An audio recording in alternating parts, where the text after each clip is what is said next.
አንዱ የጉባ በስርዓት የሆነው የሃውሲንግ ፕሮግራም ነው። በሂደት ላይ ያሉ ዜጎች እጣ ፈንታ ምንድነው የሚሆነው? ሜጀርሊ እኛ ፎከስ ያደረግነው ዝቅተኛና መካከለኛ ገቢ ያላቸውን የህብረተሰብ ክፍሎች ነው። ወደ 3 ትሪሊዮን የሚሆን የኢትዮጵያ ብር ይፈልጋል። መንግስት ቤት አቅራቢነት ሚናውን የቀረም አይደለም። የኛ ሀገር ባንኮች ከፍተኛ የሆነ የቁጠባ ችግር ያለበት ነው።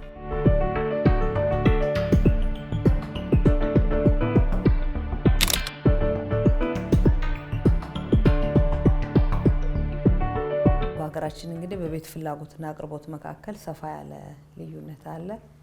ይሄን ልዩነት ለማጣጣም ምንድነው መስራት ያለብን? ምንስ ብናደርግ ነው ልዩነቱ ሊጠብ የሚችለው የሚለው ነገር በደንብ በጥናት ተለይቶ ያን ጥናት መሰረት በማድረግ የተለያዩ የቤት ልማት አማራጮችን በማስፋት ከዚህ ቀደም ሰዎች አጠቃላይ በተለይም በከተማ ነዋሪ ሰው በጋራ መኖሪያ ቤቶች ወይንም የጋራ ኮንዶሚኒየም ቤቶች ላይ ብቻ የነበረውን እይታ እሱም እንደ አንድ አማራጭ ሆኖ ሊቀጥል የሚችልበትን ሌሎች ደግሞ አማራጮችም ኖረው በኮንዶሚኒየሙ በመንግስት አቅራቢነት ብቻ ሳይሆን መንግስት ለማን ያቀርባል፣ በምን ያክል ፋይናንስ ያቀርባል፣ ለሌሎች ለመካከለኛ ገቢ ላላቸው ዜጎች ደግሞ ሌሎች ፕራይቬት ሴክተሮች እንዴት ያቀርባሉ፣ እነዚህ እንዲያቀርቡ ደግሞ መንግስት ምን አይነት ማበረታቻ ስርዓት ነው ለነዚህ አልሚዎች ማድረግ ያለበት የሚልም ተጨባጭ እሳቤም ትግበራንም ማዕከል ያደረገ አሰራር በህግ የተደገፈ አሰራር ስርዓት ተቀርጾ ይሄም እንደ አንድ አማራጭ ሆኖ ቀርቧል። በትክክልም እየተሰራበት ነው ያለው ባለፉት 5 ዓመታት። ሌላው በዚህ በፐብሊክ ፕራይቬት ፓርትነርሺፕ መንግስት መሬት አለው ያው የማስተዳደር የመጠበቅ ከህዝብ በወሰደው ኃላፊነትና ለላቀ ደግሞ ለህዝብ ተጠቃሚነት መልሶ ማዋል ነው የመንግስት ሚና። ስለሆነም ከተሞች ወይም ከተማ አስተዳደሮች፣ ክልሎች ያላቸውን ሀብት ከባለ ሀብት ጋር በጋራ በማልማት በሼር የሚደርሳቸውን ቤት ደግሞ ለከተማ ነዋሪዎቻቸው ይገባቸዋል ብለው ለለዩዋቸው በተለያየ መንገድ ቤት እየጠበቁ ላሉ ዜጎች ተደራሽ የሚያደርጉበት ሁኔታ ነው ያለው። በዚህ 5 ዓመት ውስጥ ይሄ አዲስ ፕራክቲስ ነው። ገና በሀገራችንም አጠቃላይ ፒፒፒ ወይም የፐብሊክ ፕራይቬት ፓርትነርሺፕ እየተሰራ ያለበት በተለይ በዚህ በቤት ልማት ባለፉት 5 ዓመታት ተጀምሮ እስካሁን ወደ 50,000 ቤቶች በላይ በአዲስ አበባ ከተማ በዚህ በፐብሊክ ፕራይቬት ፓርትነርሺፕ የቀረበበት ሁኔታ ነው ያለው። ሌላው ደግሞ ያው ቤት ሲባል አንዱ በኪራይ የሚቀርብ አለ፣ አንዱ በባለቤትነት የሚቀርብ አለ። በባለቤትነት የሚቀርቡትን ደግሞ በዋናነት በአጠቃላይ በሀገራችን ባሉ ክልሎች ማዕከል አድርጎ አሁን ላይ እየተሰራ ያለው የዚህ የህብረት ስራ የራስ አገዝ ህብረት ስራ ማህበራት ተደራጅተው መንግስት መሬት ያቀርብላቸዋል በሊዝ መነሻ ዋጋ ያለምንም ጨረታ። ይሄ ትልቅ ኢንሴንቲቭ ነው፣ አሳንሰን የምናየው አይደለም። አሁን እንደምናውቀው ትንንሽ የሀገራችን ከተሞች ላይ የሚሆን ትልቅ የምንላቸው ከተሞች ላይ መሬት ጨረታ ሲወጣ ያለውን የመሬት ዋጋ እናውቃለን። ግን ያ ሳይሆን ለዜጎች ሚኒመም መኖሪያ ቤት የማግኘት መብት ስላላቸው ይህን መኖሪያ ቤት የማግኘት መብታቸውን ለማረጋገጥ በሊዝ አዋጁም ጭምር በግልጽ የተደነገገው በሊዝ መነሻ ዋጋ ያገኙበት ሁኔታ የተደነገገበትን መነሻ በማድረግ ባለፉት 5 ዓመታት በዚህ በህብረት ስራ ማህበራት ላይ ብቻ ወደ 351,000 ቤቶች ቀርበው ዜጎች ራሳቸውን ቤት ቀልሰው የኖሩበት፣ እዚህ ላይ ደግሞ በየደረጃው ያለው የመንግስት መዋቅር መሬት በማቅረብና መሰረተ ልማት አቅም በፈቀደ መንገድ በማቅረብ ኃላፊነት እየተወጣ ያለበት ሁኔታ ነው ያለው። ከዛ ባሻገር በአጠቃላይ በግል ቤት አቅራቢዎች፣ በሪል ስቴት ዴቨሎፐሮች፣ በመንግስትም ጭምር ባለፉት 5 ዓመታት አሁን የኮንዶሚኒየም ፕሮግራም ቆሟል የሚል ነገር ማለት ኦፊሻሊ አሁን በፊት የነበረው የኢንተግሬትድ ሃውሲንግ ዴቨሎፕመንት ፕሮግራም እየሰራ አይደለም። ግን ደግሞ በሌላ መንገድ የመንግስት ቤት አቅራቢነት ሚናውን የቀረም አይደለም። በእኛ እቅድ ላይም ወደ 20%ን የመወጣት ኃላፊነት አለበት ብለን ነው መንግስት። ምክንያቱም በከተማ የሚኖር ዝቅተኛ ገቢ ያለው ቋሚ ገቢ ያለው የህብረተሰብ ክፍል አለ። ስለዚህ ይሄ ቤት ኦን ሊያደርግ አይችልም ወይንም ሊገዛ አይችልም ወይንም ከተለያዩ ግለሰብ አቅራቢዎች በተመጣጠነ ዋጋ ሊያቀርብ ስለማይችል በተመጣጠነ ዋጋ ቤት ለሚጠብቁ ዜጎች እንዲቀርብ በማድረግ በኩል ባለፉት 5 ዓመታት አዲስ አበባን ጨምሮ ሌሎች ሁሉም የክልል ከተሞች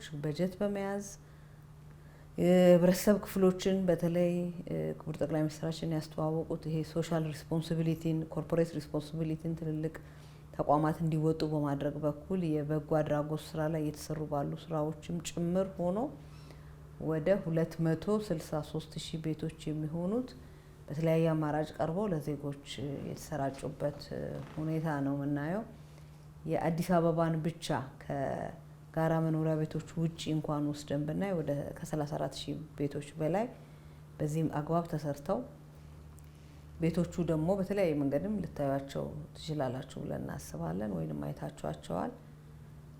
ያለቀላቸው ልክ እንደ ከዚህ ቀደም እንደ ኮንዶሚኒየም ቤቶች ዜጎች ከገቡ በኋላ ቤቱን ሀቢተብል የሚያደርጉበት ሳይሆን በቃ ተርንቱኪ ነው ከፍተው ገብተው የሚገለገሉበት አይነት በጥንቅቅ ብሎ አልቆ የሚስተላለፍበት ሁኔታ መሻሻሎች የመጡበትና አጠቃላይ ምንም እንኳን የአቅርቦትና ፍላጎት መካከል ያለውን ችግር ሲግኒፊካንትሊ መቀነስ ባይቻልም ባይላርጅ ግን የተጀመሩ ስራዎችና ውጤቶች በትልቁ የዜጎቻችንን ችግር የቀረፉ ናቸው። በሁሉም አማራጮቻችን ባለፉት 5 ዓመታት ወደ 1,772,000 በላይ ቤቶች በተለያዩ አማራጮች ለዜጎች በኪራይም በባለቤትነትም የቀረቡበት ሁኔታ ነው ያለውና ከዚህ አንጻር ስናይ 5 ዓመቱ ውጤታማ ነው የሚል ግምገማና እይታ ነው ያለን። ዜጎች ከ1999 ዓ.ም ጀምሮ 2005-2006ም የዚህ ተቀናጀ የቤት ልማት ፕሮግራም ላይ ኦፊሻሊ ጥሪ ተደርጎ ተመዝግበው ቆጥበው ያሉ ዜጎች አሉ። የፕሮግራሙን አጠቃላይ ሁኔታ ገምግመን ነው ሲገመገም የተመራበት መንገድ አንዱ በፊት እሳቤው እንግዲህ የፋይናንስ አቅራቢው የኮመርሻል ባንክ የኢትዮጵያ ንግድ ባንክ ሆኖ ነው ሲሰራ የነበረው። ዜጎች ቤቱ ከተላለፈላቸው በኋላ ነው ወደ ክፍያው የሚሄዱት። የዜጎች ብር በራሳቸው በተናጠል አካውንት ነው ያለው እንጂ የዜጎች ብር የተሰበሰበው ወደ ቤት ልማቱ አይሄድም። ለቤት ልማቱ ዳይሬክትሊ ፋይናንስ ሲያደርግ የነበረው የኢትዮጵያ ንግድ ባንክ ነው። እንደሚታወቀው የኛ ሀገር ባንኮች ከፍተኛ የሆነ የቁጠባ ችግር ያለበት ነው። ቤት ደግሞ በጣም ብዙ የሆነ ካፒታል የሚፈልግ ነው። ይሄንን በዚህ ሁሉ ጊዜ የተሰራጩ ቤቶችን ብናይ አዲስ አበባ ከተማ ላይ አሁን ከለውጡ መንግስት በኋላ ያለቀው 139,000 ቤትና ከዛ በፊት በተለያዩ ፕሮግራሞች የተሰሩት ኦቨርኦል እንደ ሀገር ወደ 380,000 ቤቶች ናቸው በዚህ በቤት ልማት ፕሮግራም የተሰሩት። በውስን በሆኑ ወደ 28 በሚሆኑ ከተሞችም ፕሮግራሙ ሰፍቶ ስለነበረ ማለት ነው። በዚህ መንገድ ሄደን አንደኛ የሚፈለገው ቤትና እየቀረበ ያለው የቤት መጠን እኩል አይደለም። የቤቱም የሚያልቅበት ጊዜም በራሱ የራሱ ውስንነት ያለበት ነው። ስለዚህ ከአንድ የፋይናንስ ሶርስ ለበጣም ብዙ ሚሊየን ቤት ፈላጊ ቤት ልናቀርብ የምንችልበት አሰራርም ሊኖር የሚችልባቸው ሁኔታዎች ስለሌሉ ይሄን ነገር መገምገምና እንዴት የዜጎች ጥያቄ ይፈታ የሚለውን ማየት አለብን የሚል በተለይ በዚህ ዓመት ላይ የአዲሱን የሃውሲንግ ፖሊሲ ታህሳስ 28 በሚኒስትሮች ምክር ቤት ጸድቋል። ያ ሲጸድቅ በመጀመሪያ የነዚህ ዜጎች በሂደት ላይ ያሉ ዜጎች እጣ ፈንታ ምንድነው የሚሆነው፣ እንዴት ነው የሚፈታው ምላሻቸው የሚለውን በትክክል በሀገራችን ትልልቅ ውሳኔ ሰጪ አካላት ባሉበት ክብርት ከንቲባና የከንቲባ ኮሚቴ ባለበት ተነጋግረን መውጫ መንገዱንም ጭምር አስቀምጠናል ማለት ነው። ከነዛ መውጫ መንገዶች ውስጥ አንዱ የሚሆነው አሁን ቅድም ያልኩት በፐብሊክ ፕራይቬት ፓርትነርሺፕ ከሚሰሩ ቤቶች ላይ መንግስት እነዚህ ረጅም ጊዜ ለቆጠቡት እየቆጠቡ ያሉ ዜጎች ሁሉ እኩል የቁጠባ ሁኔታ ላይ አይደለም ያሉት። አንዱ ሊታወቅ የሚገባው ጉዳይ አሁን የዛሬ ስንት ዓመት የነበረው የቤት ዋጋ ዛሬ ያለው የቤት ዋጋ ጋር አንድና ያው አይደለም።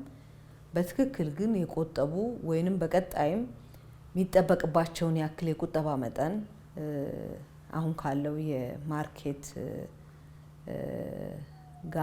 ጋር አብሮ ሊሞሉ የሚችሉ ዜጎችን እንደ ፈቃዳቸው እንደ ፍላጎታቸው ሊያስተናግድ የሚችል አንዱ በፒፒፒ በፐብሊክ ፕራይቬት ፓርትነርሺፕ ከሚለማው ከመንግስት ድርሻ ላይ አንድ የሚያገኙበት ሁኔታ ይመቻቻል ነው። ሌላው አዲስ አበባ ከተማ በተለያዩ ፕሮግራም በጀት ይዞ የሚሰራቸው በጣም ብዙ የቤት ልማት ፕሮግራሞች አሉ። በዚህ ዓመትም እያስኬደ ያላቸው በእነዚህ ውስጥም እነዚህ ብቁ የሆኑ ቆጣቢዎች ገብተው የሚስተናገዱበት ሁኔታ እንዲኖር እናደርጋለን ነው። ሌላው ደግሞ አዲስ ፕሮግራም የሚመጣ አለ። በቀጣይ ፈጣሪ ሀገራችንን ሰላም አድርጎ ብዙ ያቀድናቸው እቅዶች አሉ። ከዛ ፕሮግራም ላይ የቅድሚያ ተጠቃሚ እንዲሆኑ ነው።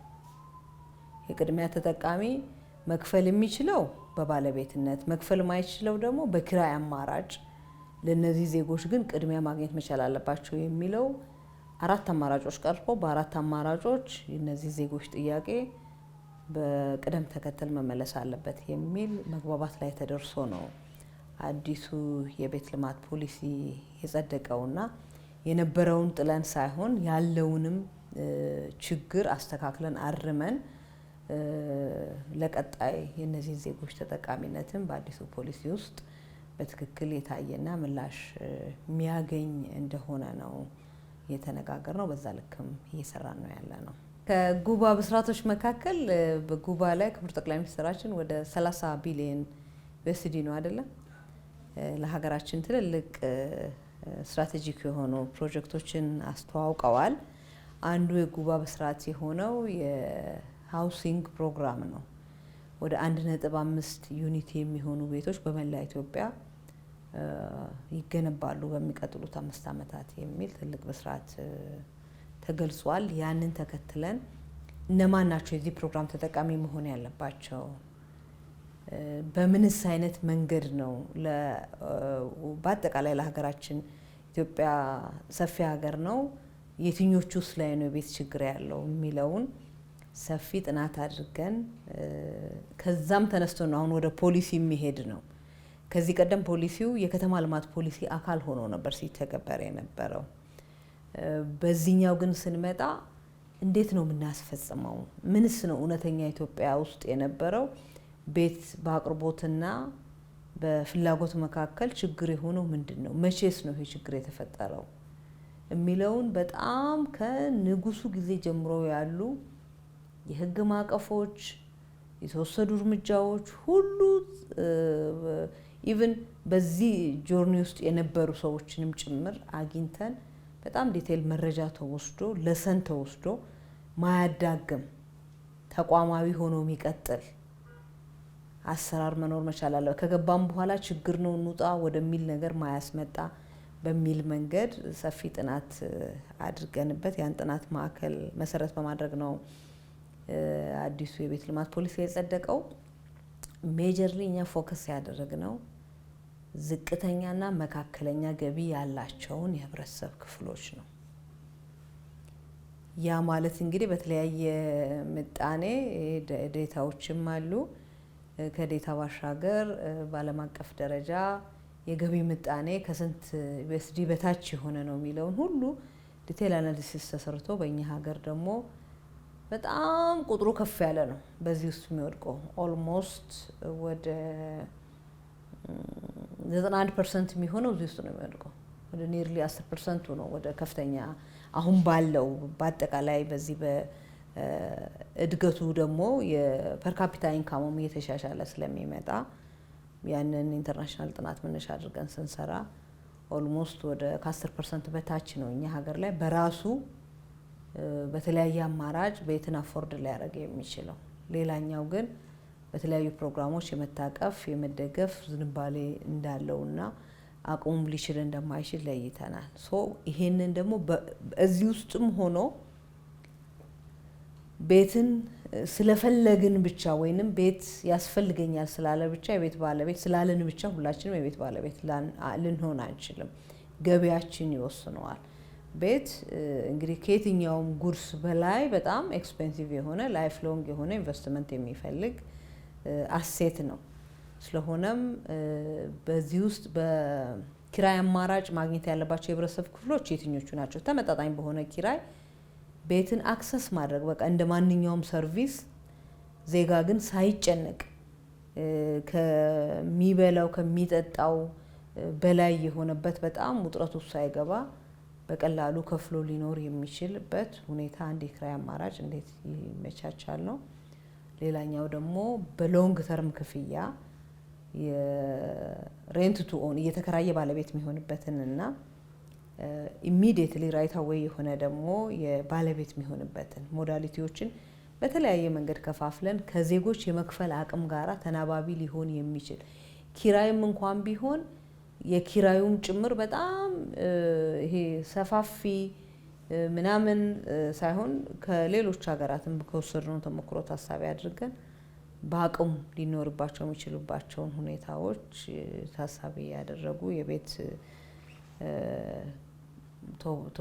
ታይፖሎጂዎችን ለይተን ሰፊ ጥናት አድርገናል። በሁሉም የቤቶች ደግሞ የሚቀርቡበት አማራጭም በአንድ ብቻ አይሆንም ማለት ነው። እንደየከተሞቹ ተጨባጭ ሁኔታ ልክ ወደ ፕሮግራሙ ወደ ተጨባጭ ስንገባ ዲቴይል መረጃዎችን እንሰጣችኋለን።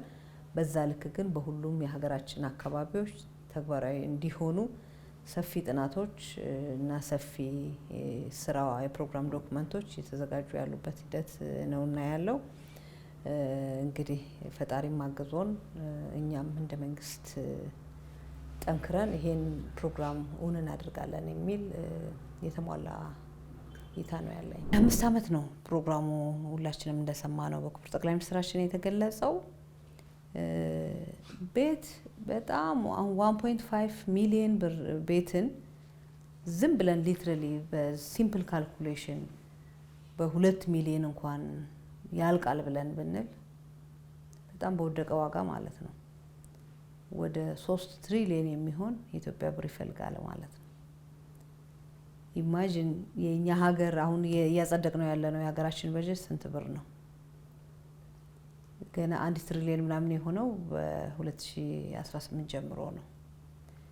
ስለዚህ በጣም ትልቅ ፋይናንስ የሚፈልግ ነው። ቁጥሩን ከፋይናንስ ወይንም ከሀገራችን የኢኮኖሚ አጠቃላይ ሁኔታ ጋራ ተስማሚ አድርጎ መሄድ ሊሰራ ወደሚችልበት ሁኔታ በእርግጥ 5 ዓመት ነው ሊሄድ ወደሚችልበት መንገድ በጣም ብዙ የተለያዩ አማራጭ ሀሳቦችን ወስደን እንዴት መቼ በማን ይተገበራል የሚለው በጣም ሰፊ ስራዎች እየተሰሩ ያሉበት ሁኔታ ነውና ያለው። ለዚህ የቅድመ ዝግጅት ስራዎች መሬት ከማዘጋጀት ክልሎች ምን ሚና ያላቸው የሚለውን ከተማ አስተዳደሮች ምን ሚና ያላቸው የሚለውን ለይተን የአደረጃጀት ስራዎችን ለይተን ቅድመ ዝግጅት ስራዎችና ዲቴል ጥናቶች እየሰራን ነው ያለ ነው። ለዚህ የሚደግፉ የቴክኖሎጂ አቅርቦት በየትኛው ቴክኖሎጂ ቢሰራ በተመጣጣኝ ሁኔታ በፈጠነ ጊዜ ጥራቱን የጠበቀ ቤት ሊሆን ይችላል፣ መቼ ይጀመራል፣ መቼ በየትኛው ቴክኖሎጂ ይጀመራል የሚለው በጣም ዲቴል የጥናት ዶክመንት ነው ያለን። በቀጣይ አመታት እኔ በአጭር ጊዜ እንደሚጀመር ምክንያቱም ዶክመንቶቹንም ከተለያዩ የሀገራችን ውሳኔ ሰጪዎች ጋራ ሰፋፊ ውይይቶችን እያደረግን በደንብ ፓይፕላይን ላይ ያለ ስለሆነ እንግዲህ በቅርቡ ላውንች አድርገ ነው የሀገራችንም ዜጎች ከዚህ ፕሮግራም ላይ የሚጠቀሙበት ሁኔታ እንደሚኖር ባለሙሉ ተስፋ ነኝ። የፕሮግራሙ ይዘትና አጠቃላይ ዝግጅት ለተግባራዊ የሚሆን ማያዳግም እንዲሆን ኢንድ ታስቦ እየተሰራበት ስላለ ትልቅ ዝግጅት እየተደረገ ስለሆነ በቀጣይ አመታት በትልቅ ተግባራዊ ምላሽ ጋራ አብረን እንቀርብ ይሆናል ማለት ነው። የቤት አማራጮች ላይ ከሚያቀርቡት ባለድርሻ አካላት መካከል የቤት አልሚዎች ወይም ሪል ስቴት ዴቨሎፐሮች ናቸው። በጣም እኛ ሀገር እንግዲህ ከተጀመረ ይሄ ልምምድ ኦልሞስት 25 ዓመት ምናምን በላይ የሚሆን ዓመት ያስቆጠረ ይመስለኛል በተጨባጭ። አሁን ላይ እንትናቸውም ሰፍቷል፣ ቁጥራቸውን በጣም እያደገ ነው እየመጣ ያለው። አሁን በቅርብ ጊዜ ደግሞ የራሳቸውን የሆነ ማህበር መስርተዋል። ይሄ ጥሩ ነው፣ ተሳታፊው መብዛቱ። ተሳታፊውን በአዲስ አበባ ብቻ ሳይሆን በክልል ከተሞችም ጭምር ያለ ፍላጎት እያደገ ነው እየመጣ ያለው። በቤት አቅርቦት ደረጃም ባለፉት 5 ዓመታት ወደ 120 ሺህ በላይ ቤቶችን አቅርበዋል። ግን ሲግኒፊካንት ቁጥር ነው የሚል ግምገማ የለንም። አንዱ የሚያቀርቡት ቤት ለከፍተኛ ገቢ ላለው ህብረተሰብ ክፍል ነው። ይሄ በዚህ መንገድ መቀጠል የለበትም የሚል የኛም እይታ አለ። የትም ሀገር ላይ ስናይ ለመካከለኛውም ለዝቅተኛው ህብረተሰብ ክፍል ሪል ስቴት አልሚ ያቀርባል። ከዛ አንፃር ምንድነው የኛ ሀገር የጎደለው፣ ለምንድነው በዛ መንገድ ፕራክቲሱ የሌለው የሚለውን ስናይ አንዱ የማበረታቻ ስርዓት የመሬት አቅርቦት ስርዓታችን እንደሆነ አይተን በሪል ስቴት ልማት አዋጅ ላይ ይሄንን ለመካከለኛና ለዝቅተኛ ህብረተሰብ ክፍሎች ቤት ለመገንባት የሚመጣ ዴቨሎፐር ካለ ከ25 እስከ 40% ድረስ ርብርብ ተደርጎ ድርድር ተደርጎ መሬትና ሌሎች የኢንሴንቲቭ የማበረታቻ ስርዓቶችን ይጠቀማል እንዲጠቀም ይደረጋል ነው። ይሄ ትልቅ የህግ እርምጃ ነው። ስለዚህ በዚህ ውስጥ ገብቶ ከዚህ አልሚው ማግኘት ያለበትን ጥቅም እንዲያገኝ፣ በሌላ በኩል ደግሞ መካከለኛና ዝቅተኛ ገቢ ያላቸው ዜጎችን በተመጣጣነ ዋጋ ቤት የሚያቀርቡበትን ሁኔታ እንደ ህግ የተፈታበት ስለሆነ በዚህ በኩል ግን ከመግባት አንጻር ስቲል ፈራ ተባዎች አሉ። ከዚህ መውጣት እንዳለባቸው በስፋት እየተነጋገርን እየመከርን ያለንበት ሁኔታ ነው ያለው። በሌሎች ፕሮግራሞችም የሚሳተፉበትን ሁኔታ ከማህበሩ ጋርም ከአልሚዎች ጋርም ቅርብ ጊዜ ውይይቶችን አድርገን እነሱም በዚህ ፕሮግራሞች ለመግባት ለመሳተፍ ያላቸውን ፈቃደኝነት እየገለጹልን ስላለ በቀጣይ በዚህም ዘርፍ ላይ እንዲሰማሩ እንደ መንግስት አስፈላጊውን ድጋፍና ክትትል እናደርጋለን። የግንባታ ማቴሪያል ችግር አንደኛ የአቅርቦት ሰንሰለቱ ይሄ ቫልዩ ቼኑ በደንብ እንትን የተባለ አይደለም። ከጊዜ ወደ ጊዜ ዋጋው የፋብሪካ ውጤቶችም የፋብሪካ ውጤት ያልሆነ አሸዋና ድንጋይን ጨምሮ ጠጠርን ጨምሮም በከፍተኛ ሁኔታ የዋጋ ሁኔታ ፍላክቹዌት የሚያደርግ በቃ ኢንፍሌሽን ላይ ብቻ ወደ እንትን ኢንክሪመንታል የሆነ እድገት ብቻ ያለው እንደሆነ ነው እያየን ያለ ነው። ሌላው ደግሞ በተለይ የዚህ የማስ ሃውሲንጉም ዴቨሎፐሩ ሳይድም ያለው ጩኸት በግል የሚያለማው በኩልም ያለው ጩኸት ያው ብዙ የፊኒሺንግ ጉድሶች ከኢምፖርትድ መሆናቸውም ጭምር ነው። እንደ ከተማና መሰረተ ልማት ሚኒስቴር እኛ የያዝነው ግብ 80% እና ከዛ በላይ የሚሆኑ ማጠናቀቂያ እቃዎች የኮንስትራክሽን ግብዓቶች በሀገር ውስጥ መመረት መቻል አለባቸው ነው። ይሄ እውነት ለመናገር ባለፉት 5 ዓመታት ሲግኒፊካንት የሆነ ለውጥ እየመጣ ነው በእኛ ሀገር ላይ። አሁን ሴራሚክ ላይ እየመጣ ያለ ለውጥ፣ ሳኒታሪ ጉድሶች ላይ እየመጣ ያለ ለውጥ ቀላል አይደለም። ሲሚንቶ ላይ መንግስት በወሰደው አክሽን በጣም ሲግኒፊካንት የሆነ ለውጥ መጥቷል። ገበያውን ወደ መረጋጋት የሄደባቸው ሁኔታዎች አሉ። በሌሎች ዘርፎችም የተለያዩ ድጋፎችን እንዲያገኙ በማድረግ በሀገር ውስጥ እንዲመረቱ የማድረግ ጉዳይ ነው እኛ የምንሰራው። በጣም ዘርፉን ከሚፈትኑና ቀፍድዶ ከያዙ ችግሮች ውስጥ የሚገለጽ ስለሆነ ይሄ መፈታት መቻል ይኖርበታል። የቫልዩ ቼኑም በደንብ ተደርጎ ተሰርቶ ቁጥጥር የሚደረግበት የህግ ማዕቀፍ መኖር መቻል አለበት ብለን ከኮንስትራክሽን ባለስልጣን ጋርም እኛ እንደ ሚኒስትርም እየሰራን ያለናቸው ስራዎች አሉ። ከዛ ባሻገር ግን በሀገር ውስጥ እንዲመረት የምናደርግበት ሁኔታ ነው የሚኖረው።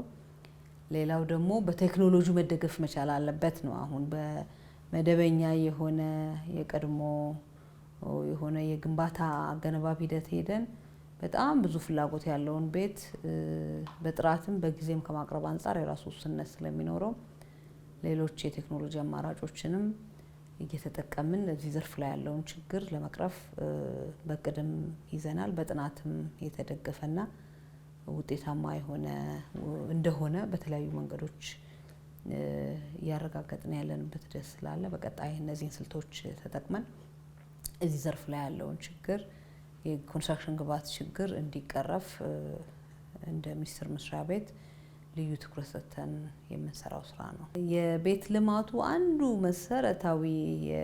መሰረታዊ በቃ ስትራቴጂክ ፕሮብለም ብለን የለየነው በፖሊሲ ማድሬስ ያደረግነው የፋይናንስ አቅርቦት ችግር አለው ነው ዘርፉ።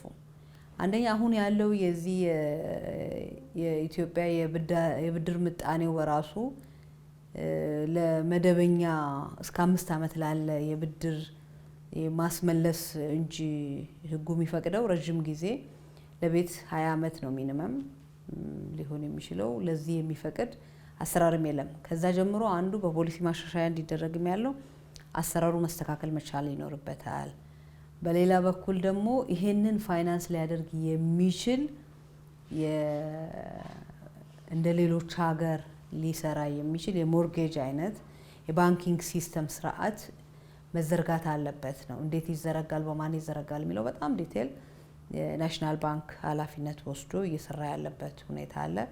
በቅርቡ ምናያቸው ትልልቅ እርምጃዎች መንግስት የሚወስንበትና ወደ ትግበራ የሚገባበት ሁኔታ አለ። በዛ መንገድ ካልተኬደ አሁን ዝም ብሎ አንዳንድ ባንኮች በራሳቸው ፈቃድ በሚሰጧቸው ሁኔታና አግባብ ለቤት ፍላጎት ለቤት አቅርቦት የሚያስፈልገው ፋይናንስ ለዴቨሎፐርም ይሁን ለእያንዳንዱ ቤት ገዢና አልሚ ተደራሽ ሊሆን ስለማይችል የተለየ ኢንተርቬንሽን ይፈልጋል የሚል እይታ ነው ያለን። ያንን ደግሞ በቤቶች ልማት ፖሊሲ በደንብ ገልጸነዋል። መንግስትም በጣም ቁርጠኝነት ወስዶ ይሄንን ለመተግበር ልዩ ርብርብ እያደረገ ያለበት ስለሆነ ሆፕፉሊ በሚመጡ አመታት ይሄ ስርዓት ይዘረጋል የሚል ተስፋ አለን። ፓይፕላይን ላይ ያሉ ስራዎች አሉ ለማለት ነው።